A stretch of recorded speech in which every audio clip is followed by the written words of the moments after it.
हो हो तहार बॉयफ्रेंड रहे पहिल का जौन बियाह से पहले बतियावत रहलू ओकरा के तू अभी बतियावे लोग छोड़ देलू। अभी वो बतियाए नहीं। लेकिन केतना कुंवार में मजा आवत रहे हो ना सीम लाके पहुंचावत रहो सन। और तो और हमार बॉयफ्रेंड तो इतना मस्त रहे ना खाली एगो फोन ठोक दी ना कहे ना ए हो हमरा हर चीज खाए के मन करता नतिया के बेटा उ कोसे कोसे ला के दे देते रहे ना हमार भौजी देख ले तो कैसे करत रहे रे दादा। बाकी हमार नंबर याद बा लेकिन ना बतियावी ना हो का करी हमार मर्दा बा ना दिन रात ओकर का जन कौन काम रहेला वैसे ही पैसा आ जाला दिन भर घरे में घुसा रहेला समझ जा। जान तारू हम का करे नहीं हमार मर्दनवा तो लेला कमाई न बाहर तो हम फोन लगा के आ दिन भर वीडियो कॉलिंग पैसे करके बतियावत रहे नहीं आ कहे नहीं नु कि मन नहीं खेलागत हमरा ससुरा में तो कहेलन कि तो आजा इहे रहो आके नैहरे में इसे कहेलन। आए हो तो दिन रात बतियावलू जब ओकरा से तू तो बड़ा घटहीन बहु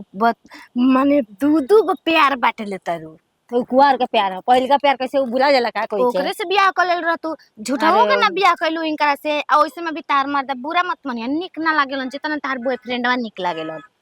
तो का करी यही से न रखा ले भाई दोनों के। आइयो कैसे तारा से पट जाता हो ज्यादा छोड़ दो एक दिन हमरो के बात करवा देना अपन मोबाइलिया से तनी हमरो याद आवता का करी हमार बॉयफ्रेंड से बतियबू का ना हम अपना वाला से बतियम कि तारा वाला से का मतलब बा ऊ तो कबो लिया के जात रहन होटल में त खा लेत रहन जे दोनों कोई जात रहन जाता हमार वाला ना खियावत रह लिया जाके तो हरे वाले के कहतन हो हमार वाला संगे थोड़ी तू घूमले बा हम एको दिन गइबो नहीं कइले हमरा वाला के संगे तरह के कहते हैं कि चलो पार्क घूमे तो चल जात रही ना तुम्हारा एक डरे नहीं लिया के जात रहलू संगे दिया के जात रही न के घरे वाला चाहे बहरी वाला कोई देखी तो घरे जाके कहित ना कि लइकिन लइकन से प्यार करले त लइकिन के पहले ही बियाह हो जा लइकन नतिया बाद में करलसन के से बदनामी ना होखी। हां ना देखलू कैसे कहता कि हम 2 साल के बाद बियाह करम नतिया मुड़ी फुकाओ ना तू मुंह ओनी से त हम बियाह कर लेनी लेकिन आज ओकरा से बतियाए तनी देखो तनी का करता दूसर पट्टा ले लेबा कि हमरे पप्पा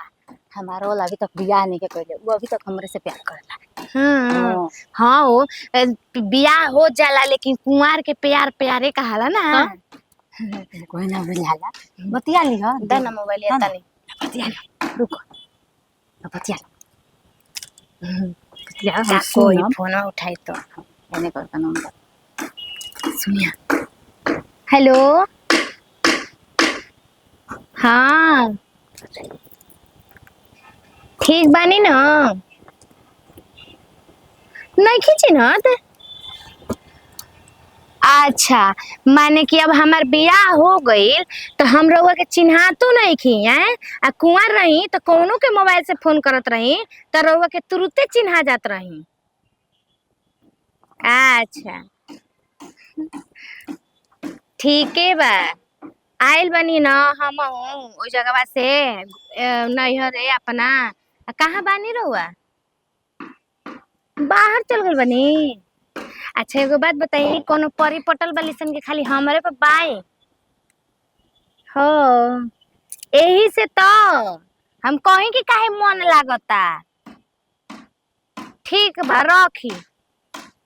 नतिया हमरा 2 महीना जाते देरी भइल आई नतिया पीछे से एगो पटाइयो लेलस तो देख लो एगो हमार वाला बा कितना अच्छा बा अभी तक ले बतियावे नहीं। हां नतिया जॉन मिललसन हमरा के 2 गले मिललसन हमरा के छोड़ के दूसरे से बतियावे लसन ना तारू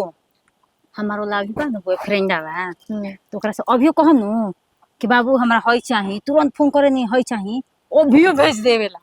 कोहे नहीं बाबू हमरा भी पैसा नहीं के तनी शॉपिंग करे पैसा भेज देना तुरंते भेज दी कुछ भी ना करी के का करियो के बा का नहीं किने के तहरा के सोच ला अभी तक ले सच्चा प्यार बे हिसाब से प्यार करे हमार बॉयफ्रेंड हमरा से ना हम तो बतिएबे ना करना लेकिन हमार मर्द बड़ी प्यार करेला हमार मर्द हम जो चीज कहम ना तुरंते मंगा दी तुरंते सब कुछ ला दी तो जब उहे निक बता ई मुड़ी फुकाना के कौन जरूरत लागबा हो और सही रख ले बानी खर्चा उठावता ना चलो हो ना तो कौन देख लिया सा ना तो कहे से ना कि कजन का बतियाते अच्छा चलो चलो भागी जाना तो कोई देख ली घरे जाके कह दिया सा चलो चलो जाए नहीं मैंने चलेंगे मैं चलो ना रास्ता बा